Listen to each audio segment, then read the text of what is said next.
Chapter 58 of Middlemarch by George Eliot. Recording by Margaret Espaillat. For there can live no hatred in thine eye, therefore in that I cannot know thy change. In many's looks the false heart's history is writ in moods and frowns and wrinkles strange. But heaven in thy creation did decree that in thy face sweet love should ever dwell. Whate'er thy thoughts or thy heart's workings be, thy looks should nothing thence but sweetness tell. Shakespeare Sonnets. At the time when Mr. Vincy uttered that presentiment about Rosamond, she herself had never had the idea that she should be driven to make the sort of appeal which he foresaw. She had not yet had any anxiety about ways and means, though her domestic life had been expensive as well as eventful.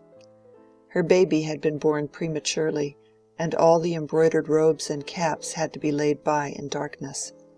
This misfortune was attributed entirely to her having persisted in going out on horseback one day when her husband had desired her not to do so, but it must not be supposed that she had shown temper on the occasion, or rudely told him that she would do as she liked.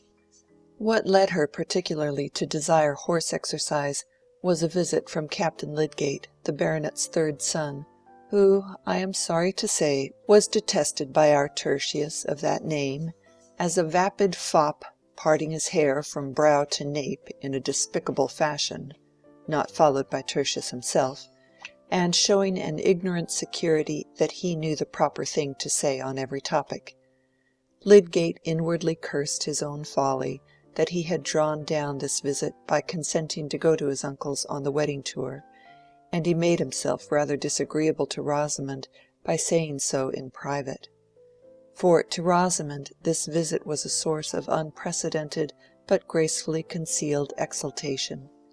She was so intensely conscious of having a cousin who was a baronet's son staying in the house, that she imagined the knowledge of what was implied by his presence to be diffused through all other minds, and when she introduced Captain Lydgate to her guests, she had a placid sense that his rank penetrated them as if it had been an odor. The satisfaction was enough for the time to melt away some disappointment in the conditions of marriage with a medical man even of good birth. It seemed now that her marriage was visibly as well as ideally floating her above the Middlemarch level, and the future looked bright with letters and visits to and from Quallingham, and vague advancement in consequence for Tertius. Especially as, probably as the captain's suggestion, his married sister, Mrs. Mengan, had come with her maid and stayed 2 nights on her way from town. Hence it was clearly worth while for Rosamond to take pains with her music and the careful selection of her lace. As to Captain Lydgate himself, his low brow, his aquiline nose bent on one side, and his rather heavy utterance, might have been disadvantageous in any young gentleman who had not a military bearing and a moustache to give him what is doted on by some flower-like blonde heads as style. He had, moreover, that sort of high breeding which consists in being free from the petty solicitudes of middle-class gentility, and he was a great critic of feminine charms. Rosamond delighted in his admiration now even more than she had done at Quallingham, and he found it easy to spend several hours of the day in flirting with her. The visit altogether was one of the pleasantest larks he had ever had, not the less so perhaps because he suspected that his queer cousin Tertius wished him away, though Lydgate, who would rather, hyperbolically speaking, have died than have failed in polite hospitality, suppressed his dislike, and only pretended generally not to hear what the gallant officer said, consigning the task of answering him to Rosamond. For he was not at all a jealous husband, and preferred leaving a feather-headed young gentleman alone with his wife to bearing him company. "I wish you would talk more to the captain at dinner, Tertius," said Rosamond, one evening when the important guest was gone to Loamford to see some brother officers stationed there. "You really look so absent sometimes. You seem to be seeing through his head into something behind it instead of looking at him." "My dear Rosy, you don't expect me to talk much to such a conceited ass as that, I hope," said Lydgate, brusquely. "If he got his head broken, I might look at it with interest. Not before." "I cannot conceive why you should speak of your cousin so contemptuously," said Rosamond, her fingers moving at her work while she spoke with a mild gravity which had a touch of disdain in it. "Ask Ladislaw if he doesn't think your captain the greatest bore he ever met with. Ladislaw has almost forsaken the house since he came." Rosamond thought she knew perfectly well why Mr. Ladislaw disliked the captain. He was jealous, and she liked his being jealous. "It is impossible to say what will suit eccentric persons," she answered. "But in my opinion Captain Lydgate is a thorough gentleman, and I think you ought not, out of respect to Sir Godwin, to treat him with neglect." "No, dear, but we have had dinners for him, and he comes in and out as he likes. He doesn't want me." "Still, when he is in the room, you might show him more attention. He may not be a phoenix of cleverness in your sense, his profession is different, but it would be all the better for you to talk a little on his subjects. I think his conversation is quite agreeable, and he is anything but an unprincipled man." "The fact is, you wish me to be a little more like him, Rosy," said Lydgate, in a sort of resigned murmur, with a smile which was not exactly tender, and certainly not merry. Rosamond was silent and did not smile again, but the lovely curves of her face looked good-tempered enough without smiling. Those words of Lydgate's were like a sad milestone marking how far he had travelled from his old dreamland, in which Rosamond Vincy appeared to be that perfect piece of womanhood who would reverence her husband's mind after the fashion of an accomplished mermaid, using her comb and looking-glass, and singing her song for the relaxation of his adored wisdom alone. He had begun to distinguish between that imagined adoration and the attraction towards a man's talent because it gives him prestige, and is like an order in his buttonhole or an honorable before his name. It might have been supposed that Rosamond had travelled too, since she had found the pointless conversation of Mr. Ned Plymdale perfectly wearisome. But to most mortals there is a stupidity which is unendurable and a stupidity which is altogether acceptable. Else, indeed, what would become of social bonds? Captain Lydgate's stupidity was delicately scented, carried itself with style, talked with a good accent, and was closely related to Sir Godwin. Rosamond found it quite agreeable, and caught many of its phrases. Therefore, since Rosamond, as we know, was fond of horseback, there were plenty of reasons why she should be tempted to resume her riding when Captain Lydgate, who had ordered his man with 2 horses to follow him and put up at the Green Dragon, begged her to go out on the grey which he warranted to be gentle and trained to carry a lady. Indeed, he had bought it for his sister, and was taking it to Quallingham. Rosamond went out the first time without telling her husband, and came back before his return. But the ride had been so thorough a success, and she declared herself so much the better in consequence, that he was informed of it with full reliance on his consent that she should go riding again. On the contrary, Lydgate was more than hurt. He was utterly confounded that she had risked herself on a strange horse without referring the matter to his wish. After the first almost thundering exclamations of astonishment, which sufficiently warned Rosamond of what was coming, he was silent for some moments. "However, you have come back safely," he said, at last, in a decisive tone. "You will not go again, Rosy, that is understood. If it were the quietest, most familiar horse in the world, there would always be the chance of accident. And you know very well that I wished you to give up riding the roan on that account." "But there is the chance of accident indoors, Tertius." "My darling, don't talk nonsense," said Lydgate, in an imploring tone. "Surely I am the person to judge for you. I think it is enough that I say you are not to go again." Rosamond was arranging her hair before dinner, and the reflection of her head in the glass showed no change in its loveliness except a little turning aside of the long neck. Lydgate had been moving about with his hands in his pockets, and now paused near her, as if he awaited some assurance. "I wish you would fasten up my plaits, dear," said Rosamond, letting her arms fall with a little sigh, so as to make a husband ashamed of standing there like a brute. Lydgate had often fastened the plaits before, being among the deftest of men with his large finely formed fingers. He swept up the soft festoons of plaits and fastened in the tall comb. To such uses do men come. And what could he do then but kiss the exquisite nape which was shown in all its delicate curves? But when we do what we have done before, it is often with a difference. Lydgate was still angry, and had not forgotten his point. "I shall tell the captain that he ought to have known better than offer you his horse," he said, as he moved away.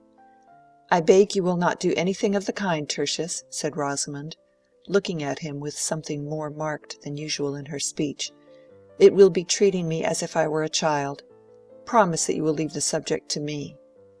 There did seem to be some truth in her objection. Lydgate said, "Very well," with a surly obedience, and thus the discussion ended with his promising Rosamond, and not with her promising him. In fact, she had been determined not to promise. Rosamond had that victorious obstinacy which never wastes its energy in impetuous resistance. What she liked to do was to her the right thing, and all her cleverness was directed to getting the means of doing it. She meant to go out riding again on the gray, and she did go on the next opportunity of her husband's absence, not intending that he should know until it was late enough not to signify to her. The temptation was certainly great. She was very fond of the exercise, and the gratification of riding on a fine horse, with Captain Lydgate, Sir Godwin's son, on another fine horse by her side, and of being met in this position by any one but her husband, was something as good as her dreams before marriage. Moreover, she was riveting the connection with the family at Quallingham, which must be a wise thing to do. But the gentle gray, unprepared for the crash of a tree that was being felled on the edge of Halsell Wood, took fright, and caused a worse fright to Rosamond, leading finally to the loss of her baby. Lydgate could not show his anger towards her, but he was rather bearish to the captain, whose visit naturally soon came to an end. In all future conversations on the subject, Rosamond was mildly certain that the ride had made no difference, and that if she had stayed at home the same symptoms would have come on and would have ended in the same way, because she had felt something like them before. Lydgate could only say, "Poor, poor darling," but he secretly wondered over the terrible tenacity of this mild creature. There was gathering within him an amazed sense of his powerlessness over Rosamond. His superior knowledge and mental force, instead of being, as he had imagined, a shrine to consult on all occasions, was simply set aside on every practical question. He had regarded Rosamond's cleverness as precisely of the receptive kind which became a woman. He was now beginning to find out what that cleverness was, what was the shape into which it had run as into a close network aloof and independent. No one quicker than Rosamond to see causes and effects which lay within the track of her own tastes and interests.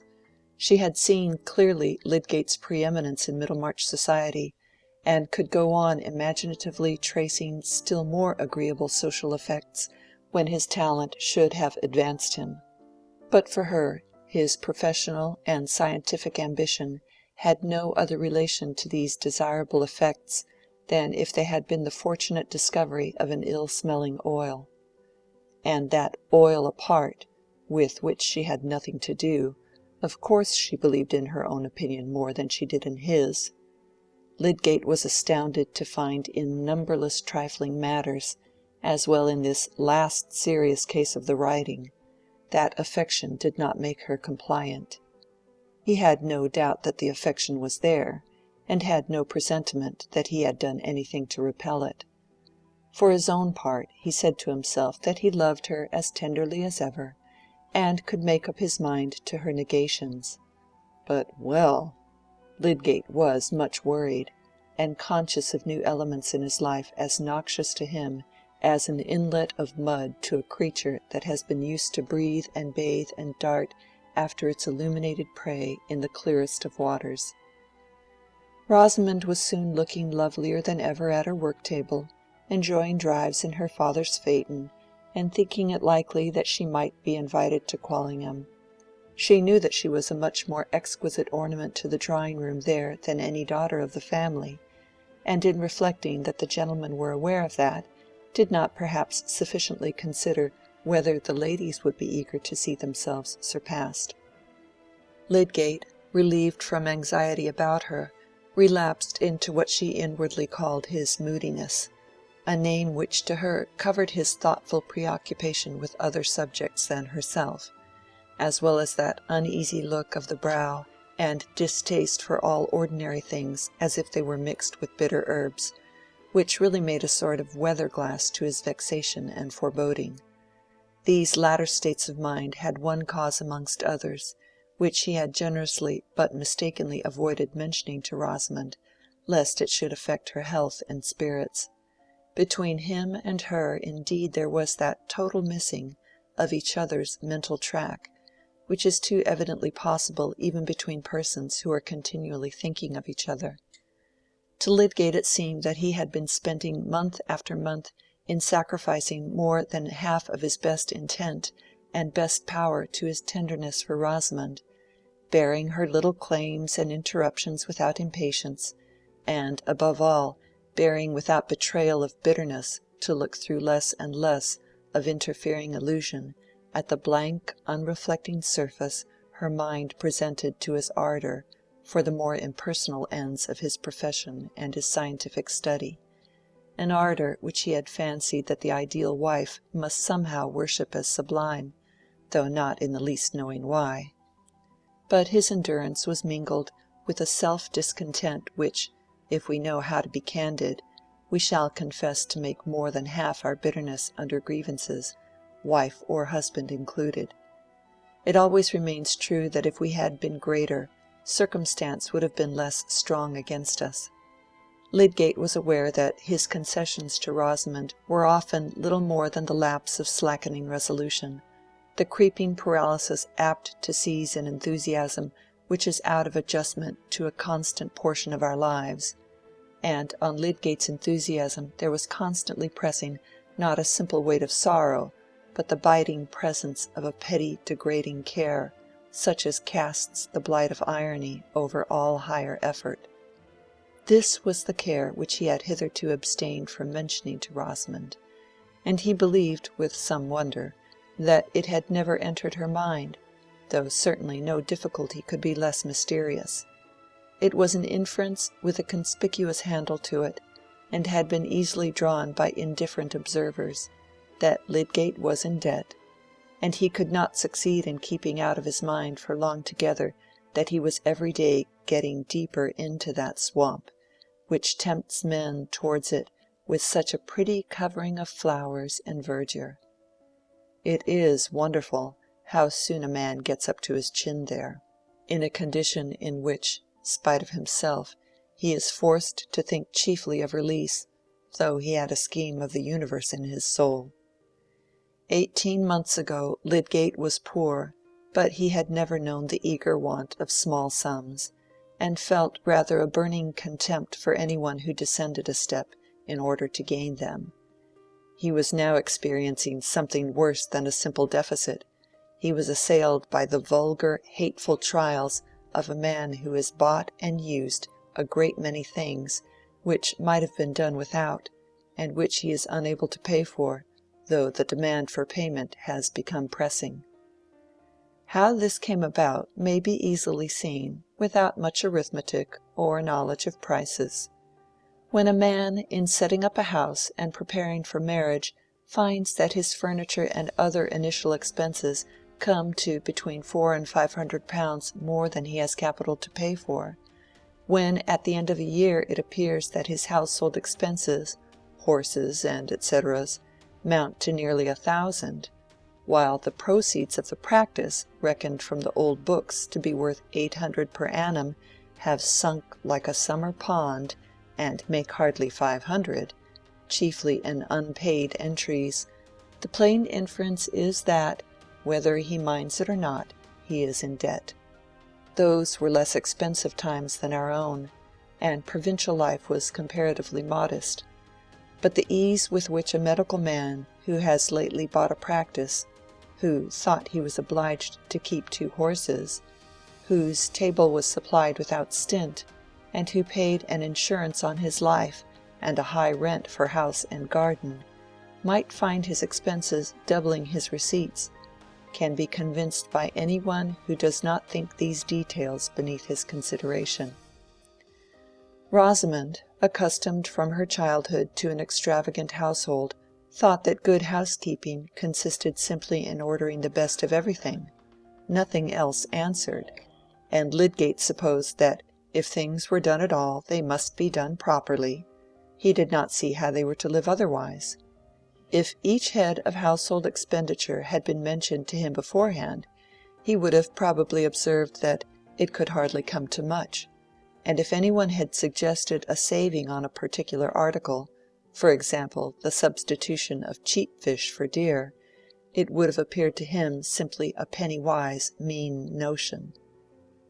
Rosamond, even without such an occasion as Captain Lydgate's visit, was fond of giving invitations, and Lydgate, though he often thought the guests tiresome, did not interfere. This sociability seemed a necessary part of professional prudence, and the entertainment must be suitable. It is true Lydgate was constantly visiting the homes of the poor and adjusting his prescriptions of diet to their small means, but dear me, has it not by this time ceased to be remarkable? Is it not rather that we expect in men that they should have numerous strands of experience lying side by side and never compare them with each other? Expenditure, like ugliness and errors, becomes a totally new thing when we attach our own personality to it, and measure it by that wide difference which is manifest, in our own sensations, between ourselves and others. Lydgate believed himself to be careless about his dress, and he despised a man who calculated the effects of his costume. It seemed to him only a matter of course that he had abundance of fresh garments. Such things were naturally ordered in sheaves. It must be remembered that he had never hitherto felt the check of importunate debt, and he walked by habit, not by self-criticism. But the check had come. Its novelty made it the more irritating. He was amazed, disgusted that conditions so foreign to all his purposes, so hatefully disconnected with the objects he cared to occupy himself with, should have lain in ambush and clutched him when he was unaware. And there was not only the actual debt, there was the certainty that in his present position he must go on deepening it. 2 furnishing tradesmen at Brassing, whose bills had been incurred before his marriage, and whom uncalculated current expenses had ever since prevented him from paying, had repeatedly sent him unpleasant letters which had forced themselves on his attention. This could hardly have been more galling to any disposition than to Lydgate's, with his intense pride, his dislike of asking a favor or being under an obligation to any one.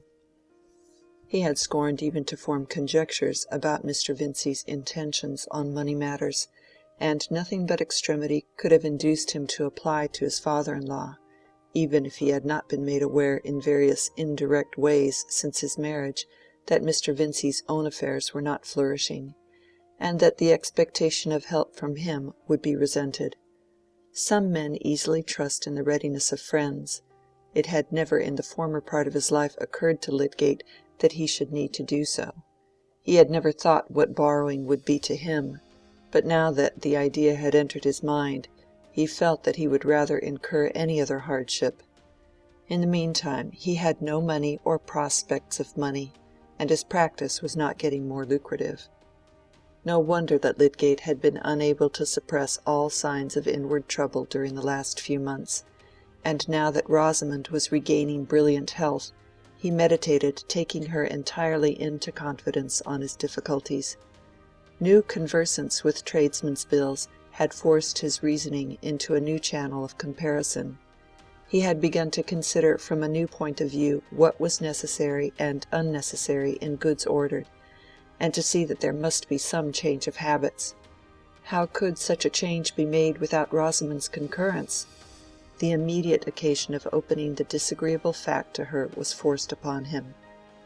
Having no money, and having privately sought advice as to what security could possibly be given a man in his position, Lydgate had offered the one good security in his power to the less peremptory creditor, who was a silversmith and jeweller, and who consented to take on himself the upholsterer's credit too, accepting interest for a given term.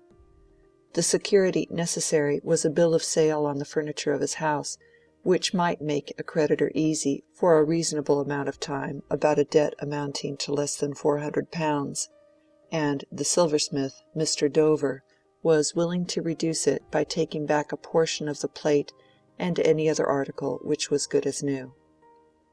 Any other article was a phrase delicately implying jewelry, and more particularly some purple amethysts costing £30, which Lydgate had bought as a bridal present. Opinions may be divided as to his wisdom in making this present.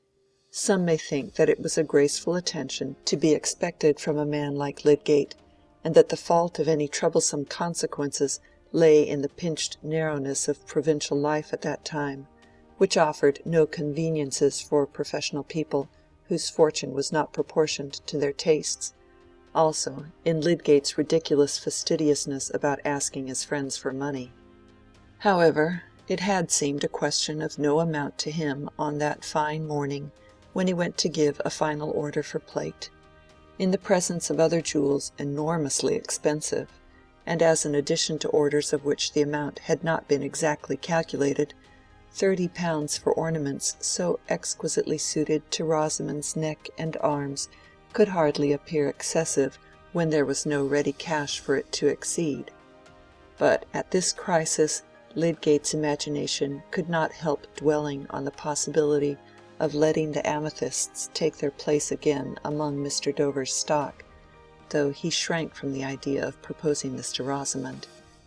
Having been roused to discern consequences which he had never been in the habit of tracing, he was preparing to act on this discernment with some of the rigor, by no means all, that he would have applied in pursuing experiment. He was nerving himself to this rigor as he rode from Brassing, and meditated on the representations he must make to Rosamond. It was evening when he got home. He was intensely miserable, this strong man of 29 and of many gifts. He was not saying angrily within himself that he had made a profound mistake, but the mistake was at work in him like a recognized chronic disease, mingling its uneasy importunities with every prospect and enfeebling every thought. As he went along the passage to the drawing-room, he heard the piano and singing. Of course, Ladislaw was there. It was some weeks since Will had parted from Dorothea, yet he was still at the old post in Middlemarch. Lydgate had no objection in general to Ladislaw's coming, but just now he was annoyed that he could not find his hearth free. When he opened the door, the two singers went on towards the key-note, raising their eyes and looking at him indeed, but not regarding his entrance as an interruption. To a man galled with his harness as poor Lydgate was, it is not soothing to see two people warbling at him as he comes in with a sense that the painful day has still pains in store. His face, already paler than usual, took on a scowl as he walked across the room and flung himself into a chair. The singers, feeling themselves excused by the fact that they had only 3 bars to sing, now turned round. "How are you, Lydgate?" said Will, coming forward to shake hands. Lydgate took his hand, but did not think it necessary to speak. "Have you dined, Tertius? I expected you much earlier," said Rosamond, who had already seen that her husband was in a horrible humor. She seated herself in her usual place as she spoke. "I have dined. I should like some tea, please," said Lydgate curtly, still scowling and looking markedly at his legs stretched out before him. Will was too quick to need more. "I shall be off," he said, reaching his hat. "Tea is coming," said Rosamond. "Pray don't go." "Yes, Lydgate is bored," said Will, who had more comprehension of Lydgate than Rosamond had, and was not offended by his manner, easily imagining outdoor causes of annoyance. "There is the more need for you to stay," said Rosamond, playfully, and in her lightest accent. "He will not speak to me all the evening." "Yes, Rosamond, I shall," said Lydgate, in his strong baritone. "I have some serious business to speak to you about." No introduction of the business could have been less like that which Lydgate had intended, but her indifferent manner had been too provoking. "There, you see," said Will. "I'm going to meet about the Mechanics' Institute. Good-bye." And he went quickly out of the room. Rosamond did not look at her husband, but presently rose and took her place before the tea-tray. She was thinking that she had never seen him so disagreeable.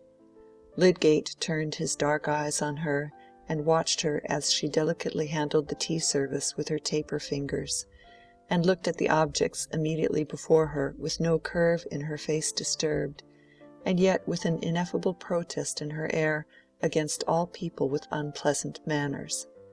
For the moment he lost the sense of his wound in a sudden speculation about this new form of feminine impassibility revealing itself in the sylph-like frame which he had once interpreted as the sign of a ready, intelligent sensitiveness. His mind glancing back to Laure while he looked at Rosamond, he said inwardly, "Would she kill me because I wearied her?" And then, "It is the way with all women." But this power of generalizing which gives men so much the superiority in mistake over the dumb animals was immediately thwarted by Lydgate's memory of wondering impressions from the behavior of another woman, from Dorothea's looks and tones of emotion about her husband when Lydgate began to attend him, from her passionate cry to be taught what would best comfort that man for whose sake it seemed as if she must quell every impulse in her except the yearnings of faithfulness and compassion. These revived impressions succeeded each other quickly and dreamily in Lydgate's mind while the tea was being brewed.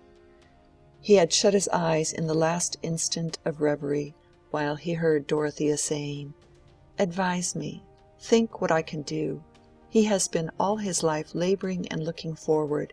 He minds about nothing else, and I mind about nothing else." That voice of deep-souled womanhood had remained within him as the enkindling conceptions of dead and sceptred genius had remained within him. Is there not a genius for feeling nobly, which also reigns over human spirits and their conclusions? The tones were a music from which he was falling away. He had really fallen into a momentary doze, when Rosamond said in her silvery neutral way, "Here's your tea, Tertius," setting it on the table by his side, and then moved back to her place without looking at him. Lydgate was too hasty in attributing insensibility to her, after her own fashion. She was sensitive enough and took lasting impressions. Her impression now was one of offence and repulsion. But then Rosamond had no scowls, and had never raised her voice. She was quite sure that no one could justly find fault with her. Perhaps Lydgate and she had never felt so far off each other before. But there were strong reasons for not deferring his revelation, even if he had not already begun it by that abrupt announcement. Indeed, some of the angry desire to rouse her into more sensibility on his account, which had prompted him to speak prematurely, still mingled with his pain in the prospect of her pain. But he waited till the tray was gone, the candles were lit, and the evening quiet might be counted on. The interval had left time for repelled tenderness to return into the old course. He spoke kindly. "Dear Rosie, lay down your work and come to sit by me," he said, gently pushing away the table, and stretching out his arm to draw a chair near his own. Rosamond obeyed.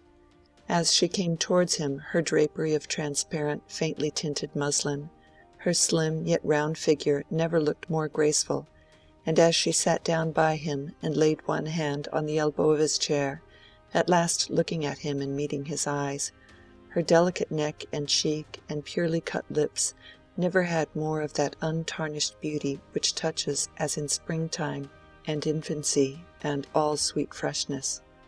It touched Lydgate now, and mingled the early moments of his love for her with all the other memories which were stirred in this crisis of deep trouble.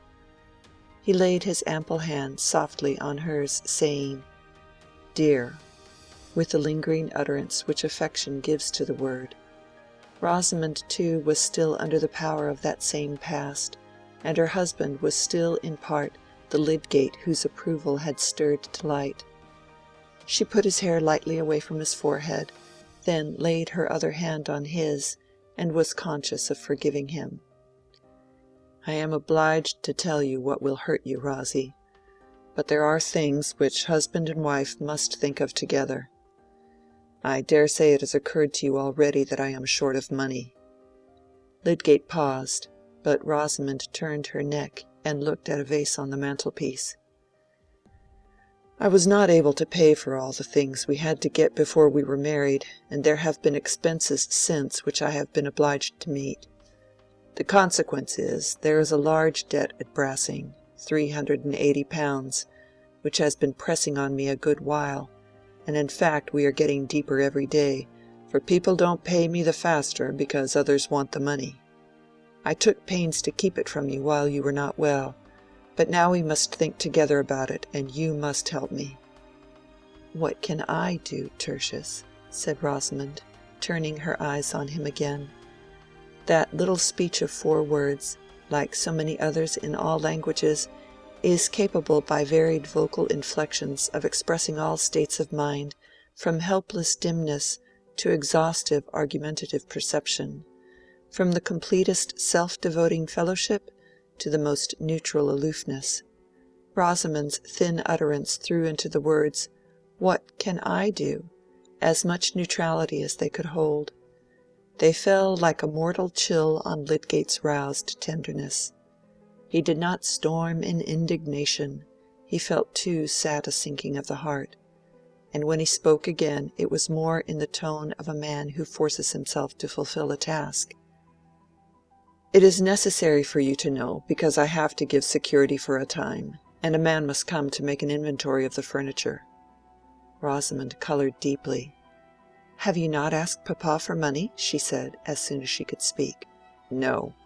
"Then I must ask him," she said, releasing her hand from Lydgate's, and rising to stand at 2 yards' distance from him. "No, Rosie," said Lydgate decisively. "It is too late to do that. The inventory will be begun tomorrow. Remember, it is a mere security. It will make no difference. It is a temporary affair. I insist upon it that your father shall not know unless I choose to tell him," added Lydgate, with a more peremptory emphasis. This certainly was unkind, but Rosamond had thrown him back on evil expectation as to what she would do in the way of quiet, steady disobedience. The unkindness seemed unpardonable to her. She was not given to weeping and disliked it, but now her chin and lips began to tremble, and the tears welled up. Perhaps it was not possible for Lydgate, under the double stress of outward material difficulty and of his own proud resistance to humiliating consequences, to imagine fully what this sudden trial was to a young creature who had known nothing but indulgence, and whose dreams had all been of a new indulgence, more exactly to her taste. But he did wish to spare her as much as he could, and her tears cut him to the heart. He could not speak again immediately, but Rosamond did not go on sobbing. She tried to conquer her agitation and wiped away her tears, continuing to look before her at the mantelpiece. "Try not to grieve, darling," said Lydgate, turning his eyes up towards her. That she had chosen to move away from him in this moment of her trouble made everything harder to say, but he must absolutely go on. "We must brace ourselves to do what is necessary. It is I who have been at fault. I ought to have seen that I could not afford to live in this way.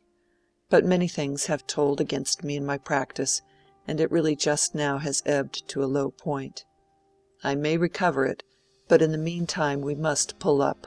We must change our way of living. We shall weather it. When I have given this security I shall have time to look about me. And you are so clever that if you turn your mind to managing, you will school me into carefulness. I have been a thoughtless rascal about squaring prices. But come, dear, sit down and forgive me." Lydgate was bowing his neck under the yoke like a creature who had talons, but who had reason too, which often reduces us to meekness. When he had spoken the last words in an imploring tone, Rosamond returned to the chair by his side. His self-blame gave her some hope that he would attend to her opinion, and she said, "Why can you not put off having the inventory made? You can send the men away tomorrow when they come." "I shall not send them away," said Lydgate, the peremptoriness rising again. Was it of any use to explain?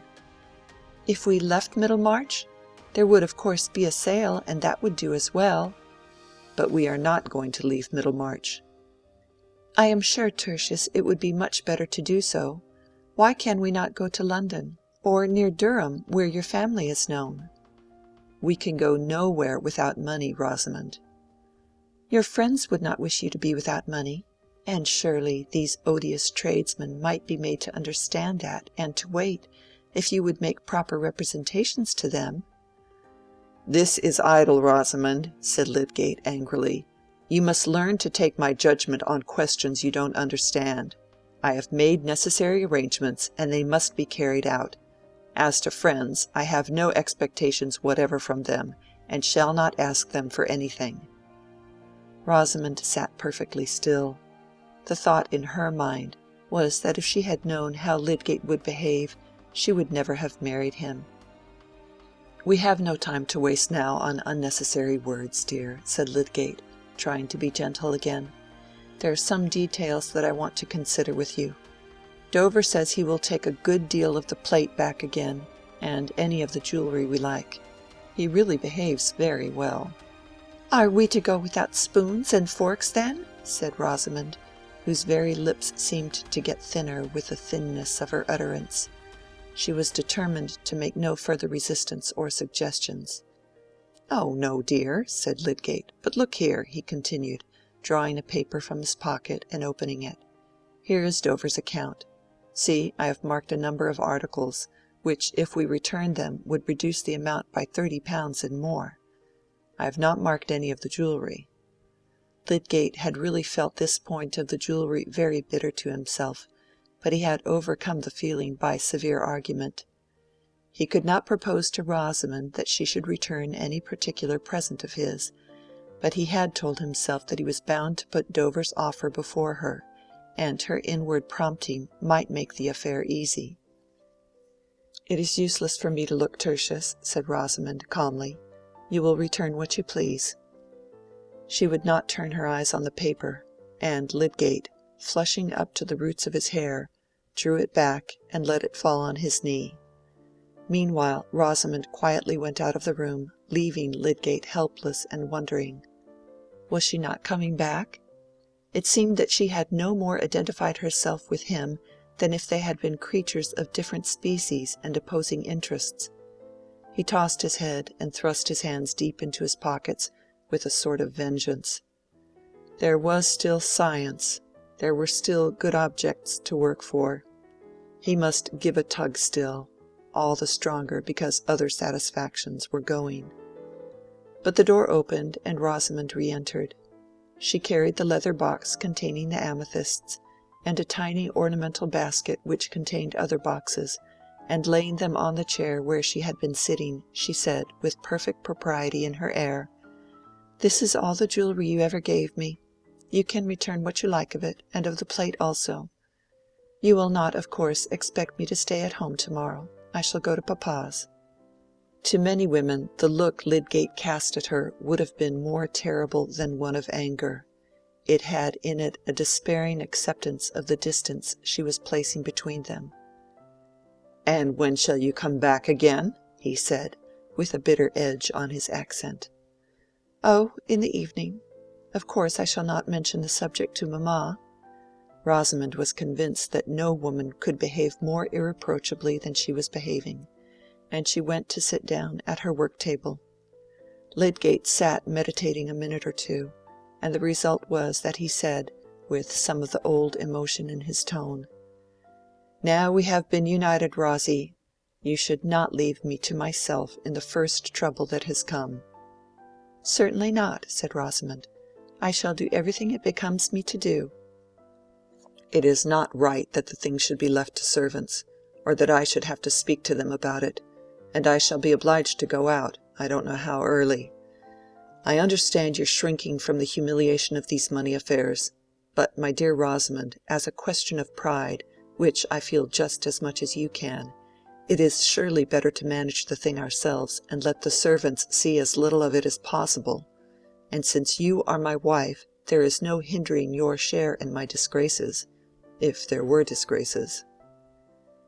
Rosamond did not answer immediately, but at last she said, "Very well, I will stay at home." "I shall not touch these jewels, Rosie. Take them away again. But I will write out a list of plate that we may return, and that can be packed up and sent at once." "The servants will know that," said Rosamond, with the slightest touch of sarcasm. "Well, we must meet some disagreeables as necessities. Where's the ink, I wonder?" said Lydgate, rising, and throwing the account on the larger table where he meant to write. Rosamond went to reach the inkstand, and after setting it on the table was going to turn away, when Lydgate, who was standing close by, put his arm round her and drew her towards him, saying, "Come, darling, let us make the best of things.